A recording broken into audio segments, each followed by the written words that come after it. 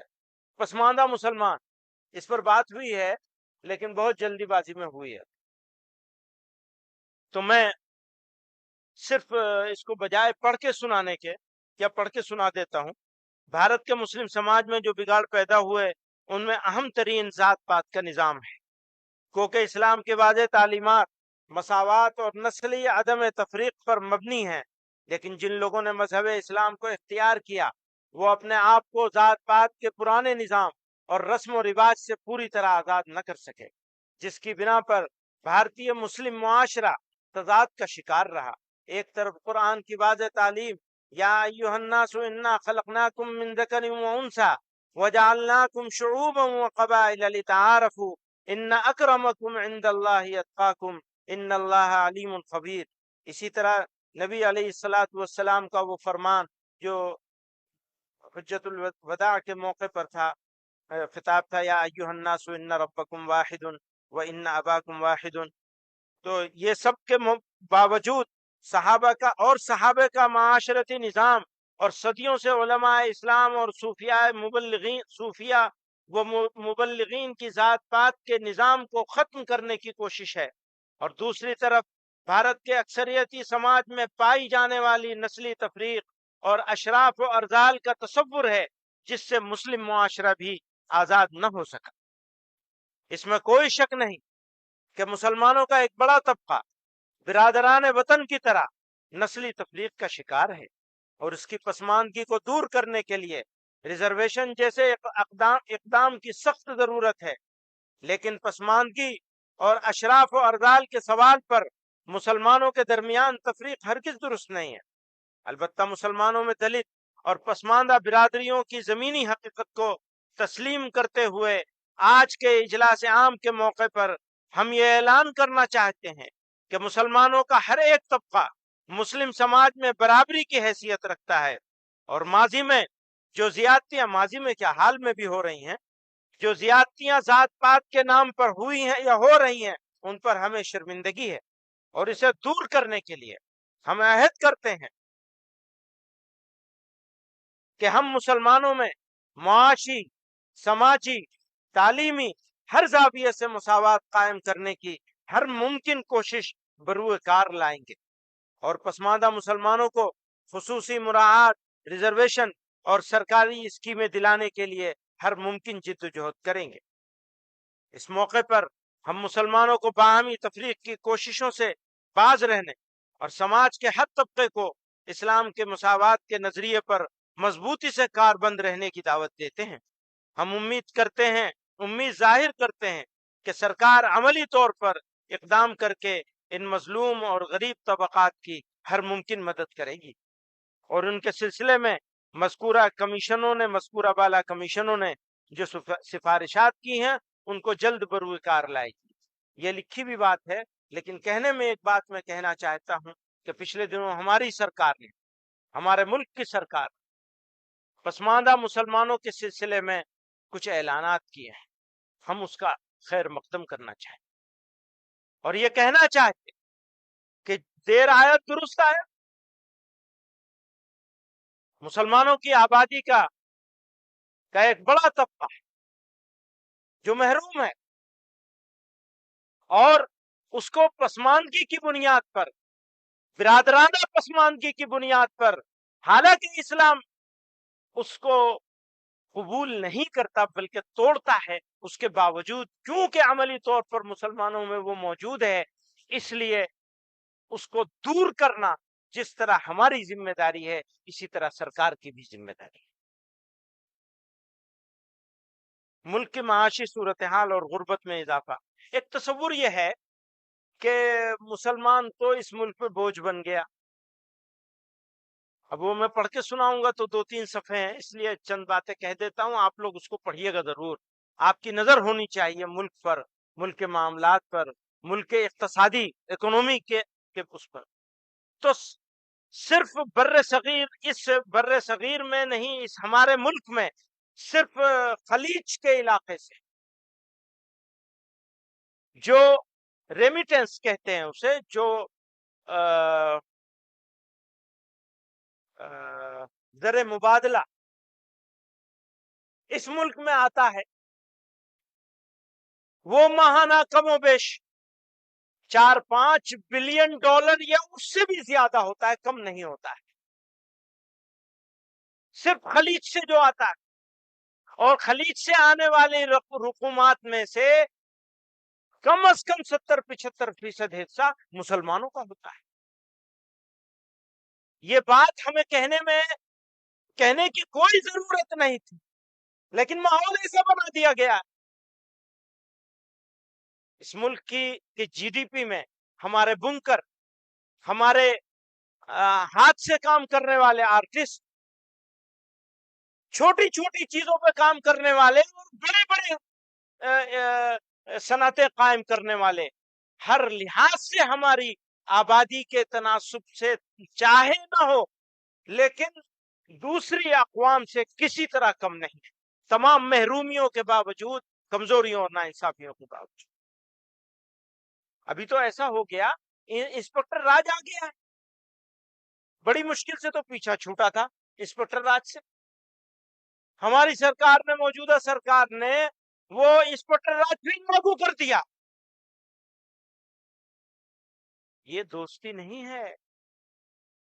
ہو سکتا ہے آپ سمجھ رہے ہوں کہ آپ بہت اچھا کر رہے ہیں، لیکن ہم توجہ دلانا چاہتے ہیں کہ آپ اس صورتحال کو بدلنے کے لیے اقدامات کریں، اس کو روکیں، اس سلسلے کو جو انسپکٹر راج ہو رہا ہے، خصوصاً صنعت کاروں کے ساتھ اور کاروبار کرنے والے لوگوں کے ساتھ۔ اس کی پوری تفصیل لکھی گئی ہے یہاں اس خطبہ صدارت کے صفحہ 28 پر، کس طرح سے انڈسٹری کے لوگوں کے لیے کام کرنے والے، ریسرچ کرنے والے اداروں نے کیا کہا ہے، بزنس کے لیے کام کرنے والے ریسرچ والے اداروں نے کیا کہا ہے، اور دنیا کیا کہہ رہی ہے۔ ٹھیک ہے، ہمارے لیے اطمینان کی بات ہے کہ 5th لارجسٹ اکانومی ہم ہیں۔ اللہ کا شکر ادا کرنا چاہیے کہ ہم اور ہمارا ملک 5ویں سب سے بڑی اکانومی بنا ہوا ہے، اگر وہ اعداد و شمار صحیح ہو، خدا کرے صحیح ہو، ہماری تو یہی تمنا ہے کہ خدا کرے صحیح ہو اعداد و شمار، ورنہ مسلمان آج کی تاریخ میں کاروبار کرنے والے لوگ جس تنگی میں ہیں، ابھی کل ہی پارلیمنٹ میں کہا ہے انہوں نے 2.25 لاکھ لوگوں نے اپنا پاسپورٹ وڈرا کیا ہے، اور کوئی سمجھدار بزنس مین جو ذرا حیثیت رکھتا ہے وہ ایسا نہیں ہے جس نے دنیا سے باہر اپنا بیک اپ پلان تیار نہ کر رکھا ہو۔ کیوں؟ یہ میں مسلمان کی بات نہیں کر رہا ہوں، یہ میں ملک کی اکانومی کی بات کر رہا ہوں، ملک کی پالیسی کی بات ہو رہی ہے، تو اس کی طرف ہماری سرکار کو توجہ دینی چاہیے۔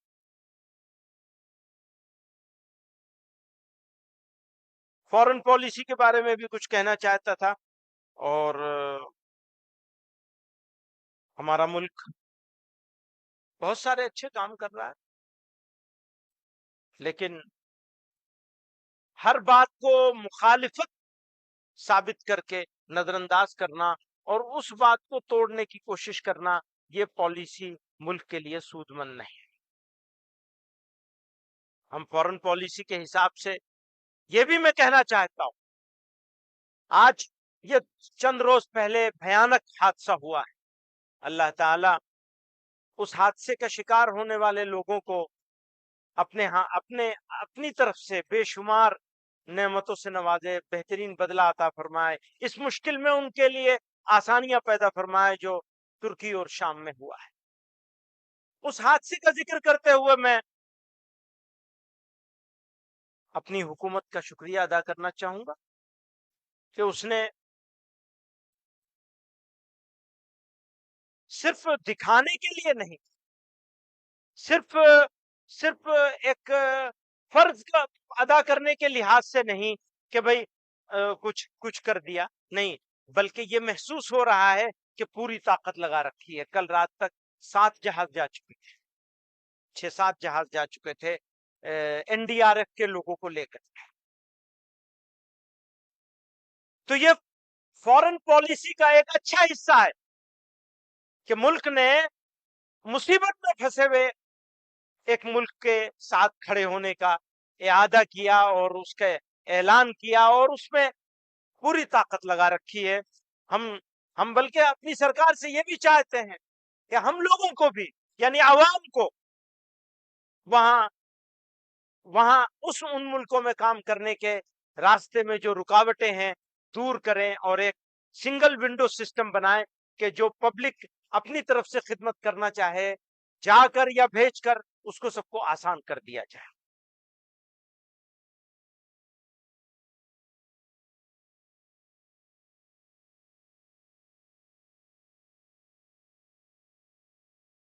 اگر یہی طریقہ چلتا رہے گا اور دیگر پڑوسی ملکوں کے ساتھ بھی اچھا معاملہ ہوگا. بنگلہ دیش کے ساتھ ہمارا شاندار ہے اور افغانستان سے بھی ایک حد تک ہے. تو یہ یقیناً قابل تعریف. لیکن اسی کے ساتھ ان تعریفوں کے ساتھ میں یہ عرض کرنا چاہتا ہوں کہ اسرائیل کے بارے میں فلسطین کے بارے میں یہ صحیح ہے کہ جو پرانی پالیسی تھی ملک اس پر باقی ہے، لیکن اسرائیل کے بارے میں ملک نے اپنی پالیسی پورا یو ٹرن لے لیا ہے. ہو سکتا ہے کچھ عارضی فائدہ بھی ہو اس کا، لیکن ہم یہ سمجھتے ہیں پورے یقین کے ساتھ کہتے ہیں ملک کے لانگ ٹرم بینیفٹ میں فائدے میں یہ فیصلہ نہیں ہے. اگر کرنا بھی ہے تو بس ایک حد تک ہونا چاہیے، ایک حد سے زیادہ نہیں ہونا چاہیے. ماحولیات کے بارے میں کل آپ کے سامنے وہ انہوں نے پیش کیا ہوئے سلطان صاحب نے پریزنٹیشن میں بھی ماحولیات کے بارے میں کچھ اس میں لکھا گیا ہے، آپ اس کو پڑھ سکتے ہیں. اصلاح معاشرہ کے بارے میں لکھا گیا ہے، اوقاف کے تحفظ کے بارے میں لکھا گیا ہے، عالم اسلام کی صورتحال کے بارے میں لکھا گیا ہے، افغانستان کے بارے میں بھی کچھ لکھا گیا ہے. تو یہ آپ لوگ دیکھ لیجئے گا. تنظیمی استحکام کے بارے میں آخر ختم کرنے سے پہلے آپ حضرات سے گزارش کروں کہ ہم دعویٰ کرتے ہیں کہ سب سے بڑی جماعت ہے انڈیا کے مسلمانوں کی، سب سے بڑی جماعت ہیں، لیکن ہمیں اپنے گریبان میں جھانکنا چاہیے. میں یہ محسوس کرتا ہوں کہ یہ دعویٰ کرنا تو صحیح ہو سکتا ہے، لیکن اس دعوے کو اگر ثابت کرنا چاہیں گے تو ہم ثابت نہیں کر پائیں. جس طرح کے حالات ہیں، جیسی مشکلات ہیں، ان مشکلات میں، ان حالات میں جتنا ہم کو متحرک ہونا چاہیے تھا، فعال ہونا چاہیے تھا، منظم ہونا چاہیے تھا. یاد رکھیے گا جو کام غیر منظم ہوگا، جو کام کبھی ہوگا اور کبھی نہیں ہوگا، جو کام بغیر من کے ہوگا. کوئی کہہ رہا تھا ہم بولتے ہیں کوئی سنتا نہیں ہے. میں نے کہا کل ہی کی بات ہے، کوئی صاحب کہہ رہے تھے ہم بولتے ہیں کوئی سنتا نہیں ہے، یعنی سرکار کے بارے میں کہہ رہے تھے سرکار سنتی کہاں ہے ہماری. تو میں نے کہا سنے گا کون میری چاک دامانی کا افسانہ، یہاں سب اپنے اپنے پیرہن کی بات کرتے ہیں. وہ کیا سنیں گے جب آپ ہی نہیں سن رہے، آپ کی ہم نہیں سن رہے، ہماری آپ نہیں سن رہے، وہ کیا سنیں گے. آپ اس غلط فہمی میں مت رہیے گا کہ ہم یہاں سنیں گے، بولیں گے زور زور سے، وہ ہاتھ ہلا ہلا کر کے، آستین چڑھا کر کے، اور کوئی جو ہے وہ آپ سے ڈر جائے گا. آپ جتنا زور سے بولیں گے اتنا ان کا فائدہ ہوگا اور آپ کا نقصان ہوگا. کام کرنے کے لیے تو تیار نہیں. پچھلے سال اتر پردیش میں کوشش کی گئی تھی کہ ضلع ضلع میں، جگہ جگہ پہ، مقام مقام پر لوگوں کو انرول کرایا جائے، ان کی ووٹر لسٹ میں ان کا نام کے لیے انرول کرنے کے لیے، جو جس کی ڈرائیو چلاتے ہیں الیکشن کمیشن آف انڈیا، اس ڈرائیو کے تحت ہم نے کوشش کی تھی. اور جو صاحب کوشش کرنے کے لیے بھاگ دوڑ کر رہے تھے بنگلور سے آئے تھے. آخر میں انہوں نے کہا بھائی آپ کے پاس جو لوگ ہیں وہ نعرہ تو لگا سکتے ہیں، کام نہیں کر سکتے. یہ نہایت افسوسناک، شرمناک. یہاں بہت سارے جملے استعمال ہوئے اس خطبہ صدارت میں شرمناک. کس کے لیے؟ ان کے لیے جن سے ہمارا ڈائریکٹ کوئی معاملہ نہیں ہے، لیکن اصل شرمناک ہماری خود کی صورتحال، ہماری ضلعی اکائیاں، ہماری صوبائی اکائیاں، صوبائی اکائیوں کے تحت ہونے والے کام اور ضلعی اکائیوں کے تحت قائم کی جانے والی نیچے کی اکائیاں مقامی. یاد رکھیے گا، اگر آپ کی مقامی اکائی مضبوط نہیں ہے تو آپ کی جماعت مضبوط نہیں ہے. مقامی اکائی کی حیثیت ایسی ہوتی ہے جیسے درخت میں جڑ کی حیثیت. جڑ مضبوط تو درخت مضبوط. بلڈنگ میں اگر بنیاد مضبوط ہے تو بلڈنگ قائم رہے گی. بنیاد کمزور ہے، بلڈنگ گئی آپ کی. آپ کچھ بھی بولتے رہیں، نعرے لگاتے رہیے بس، اور اس میں مطمئن ہو جاتے ہیں ہم نے اپنا کام کر لیا. اتنی دور سے سفر کر کے ہم مرشد آباد سے آئے، ڈھبری سے آئے، اور اس کے بعد لکھنؤ سے آئے اور بنارس سے آئے، پوری رات کا سفر کیا، اتنے سارے روپے خرچ کیے، اس کو اجلاس کو چلانے کے لیے بھی اتنے سارے روپے دیے. آپ ہی لوگوں نے تو دیے ہیں روپے، لگایا ہے نا سرمایہ، جان مال دونوں چیز آپ نے لگائی ہے. تو بس لگا لیا، کام پورا ہو گیا، اب تھکن اتاریں گے جا کے آرام سے اور وہ اگلے اجلاس تک اترے گی. ایسے ہی ہے نا؟ یا کچھ کام کریں گے. یہ جو تجویزیں آئی ہیں آپ کے سامنے، یہ روزانہ کے کام کرنے کی تجویزیں ہیں. بچیوں کی تعلیم کے بارے میں بات کری جا رہی ہے. کیا میں حضرت جنگ بلقان کے موقع پہ حضرت شیخ الہند رحمت اللہ علیہ کا قصہ آپ حضرات کے گوش گزار کرنا چاہتا ہوں. ایک دن صبح صبح حضرت نے فرمایا بھائی اب تک تو سنا تھا بستر پہ کانٹے ہوتے ہیں، اب پتہ چلا کہ بستر پہ کانٹا نکلنا کسے کہتے ہیں. حضرت نے فرمایا اب تک ہم یہ سنتے تھے کہ بستر پر کانٹے اگائے، اب پتہ چلے. کیا ٹائم ہو رہا ہے؟ زیادہ ہو گیا نا، وہ بہت زیادہ وقت ہو گیا ہے. حضرت نے فرمایا کہ اب پتہ چلا کہ کانٹوں پہ بستر کہنا، بستر پہ کانٹا ہونے کا کیا مطلب ہوتا ہے.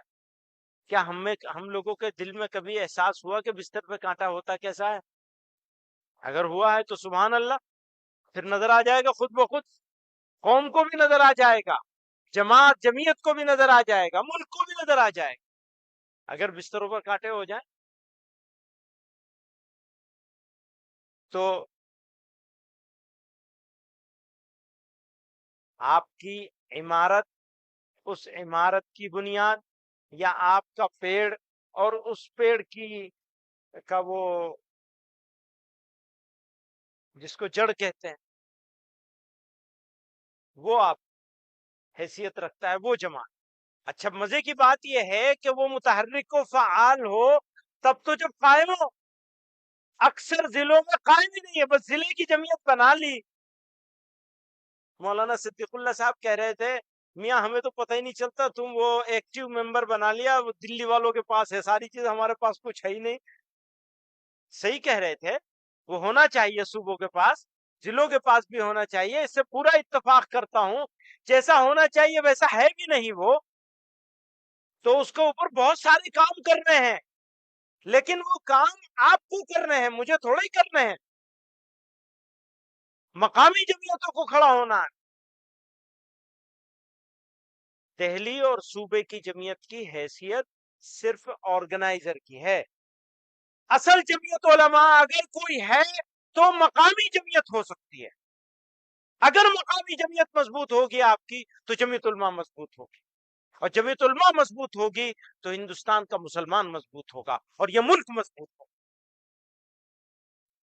یہ زبانی جمع سے کام نہیں چلے گا کہ 130 سال ہو گئی ویسے ہی جوان ہے. ارے بھیا جوان کہاں ہے، وہ تو بیچاری بس کسی طرح کام چل رہا ہے، بس بزرگوں کے نام پہ. صحیح بات ہے، بزرگوں کے نام پہ چل رہا ہے، ان کی محنتوں کو ہم کھا رہے ہیں، ان کی کمائی کھا رہے ہیں. اس بات پہ قسم کھائی جا سکتی ہے ہانس نہیں ہوں گے کہ ہم ان کی محنت کھا رہے ہیں، ہم نے کچھ نہیں کیا۔ خوش ہونے کے لیے ٹھیک ہے، اپنی پیٹھ تھپتھپا لیجیے۔ تو یہ اجلاس ملک کی تاریخ کا، اس ملک کی، ہمارے اس وطن کی، اس دیش کی تاریخ کا، تاریخ کو بدلنے والا اجلاس بن سکتا ہے اگر عزم اور حوصلہ اور ارادہ لے کر ہم کھڑے ہوں گے یہاں سے، آرام اور راحت کو تج دیں گے، ہماری راتیں، ہمارے دن اس فکر میں رہیں گے کہ کیسے ہمیں سر پہ ہاتھ رکھ دینا ہے کمزور اور مظلوم کے، کیسے ہمیں اس جماعت کو مضبوط کر لینا ہے، کیسے ہمیں پروگرامز کو امپلیمنٹ کر دینا ہے۔ اگر یہ ہو جائے تو آپ ملت اسلامیہ ہند کی آبرو کے محافظ بن جائیں گے انشاءاللہ۔ اور یہ نہ ہو تو پھر کمائی، رکھی ہوئی کمائی جو ہے نا، میں نے کہیں پڑھا تھا، اگر حکومت کرنی ہے تو سیاست کرو۔ تو مولانا صدیق اللہ چودھری صاحب سیاست کر رہے ہیں، وزیر با تدبیر ہیں۔ مولانا بدر الدین اجمل صاحب سیاست کر رہے ہیں، ماشاءاللہ پارلیمنٹ کے ممبر ہیں۔ اگر حکومت کرنی ہے، حکومت میں حصہ رکھنا ہے تو سیاست کرو۔ تو سیاست کے اوپر تو کوئی تجویز بنی نہیں، بننی ہے نا۔ مولانا نیاز صاحب کہاں ہیں بھائی؟ طے ہو گیا تھا کہ بنے گی۔ یہ اب آپ یہ دیں گے اس وقت، اب تو ختم ہو رہا ہے۔ کون لوگ ہیں ان کو اوپر بلا لیجئے، یہ 4-5 لوگوں کو جن کو ابھی دینا ہے ان کو اوپر بلا لیں۔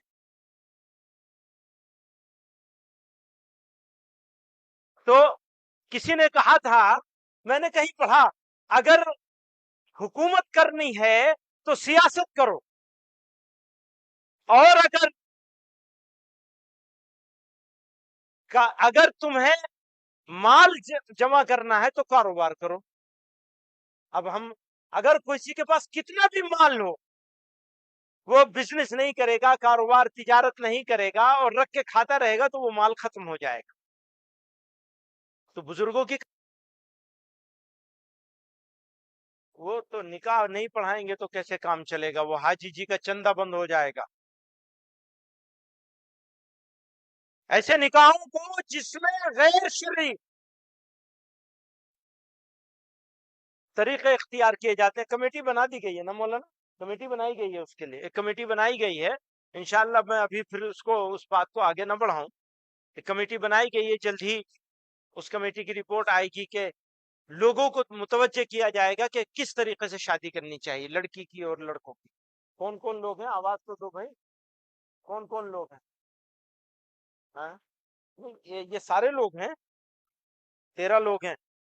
حضرت مولانا ابراہیم تارا پوری صاحب، جناب زبیر گوپلانی صاحب، حافظ محمد اسماعیل یعقوب برما، مولانا خالد صدیقی، مولانا ابو بکر دیوان صاحب، مولانا سلیمان لہر، حافظ محمد خلیل، مولانا حنیف قاسمی نیپال، مولانا فاروق ندوی صاحب، مولانا کلام الدین قاسمی صاحب، مولانا شفیق الرحمان صاحب، مولانا خورشید انور صاحب، مولانا درخشید انور صاحب، مفتی اشرف سعید صاحب، مولانا مفتی علی قاسمی صاحب، جمعیت یوتھ کلب، مولانا احمد عبداللہ صاحب، جناب ماسٹر سلیم تیاگی صاحب، اسٹیج پہ آ جائیں جلدی سے، اور مفتی سلمان صاحب کی ادھر آ جائیں، بانٹنے والوں میں مولانا بدر الدین صاحب، مفتی سلمان صاحب، ان حضرات کے ہاتھ سے، اور مولانا رحمت اللہ صاحب، مولانا سلمان بجنوری صاحب، یہ حضرات بھی اوپر آ جائیں۔ ملت فنڈ کے اوپر کہہ رہے ہیں روشنی ڈالنے کو، ابھی روشنی بچی نہیں، میری آواز ختم ہو گئی ہے بھائی، یہ تو پتہ نہیں اس میں اس کی کمی ہے یا میری کمی ہے، اصل میں ہی بیکار آدمی ہوں۔ تو آپ حضرات یہ ارادہ کریں گے کہ جمعیت علماء کے جو پروگرام ہے، جیسے مولانا حکیم الدین صاحب ملت فنڈ کے بارے میں کہہ رہے ہیں، اب ملت فنڈ کا نام ویسے لوں گا تو سمجھ میں نہیں آئے گا، اس کی کافی تفصیل ہے۔ کئی پروگرام ہم لوگ منظم طریقے سے، مفصل طریقے سے کرنا چاہ رہے ہیں، اس کے لیے ٹریننگ کا نظام بھی بنایا گیا ہے، سسٹم بنایا جا رہا ہے۔ تو انشاءاللہ پھر اللہ چاہے گا تو اس کے بارے میں الگ سے بات کریں گے، ضلع کے اور صوبوں کے ذمہ داروں کو لے کر کے۔ وآخر دعوانا ان الحمد للہ رب العالمین۔ یہ تشریف کون سی کتاب کا ہے؟ اوپر منگا لیجیے اس سے بھی، بس کچھ کتاب ہے اس کا اجرا ہے، اور یہ مولانا آ جائیں گے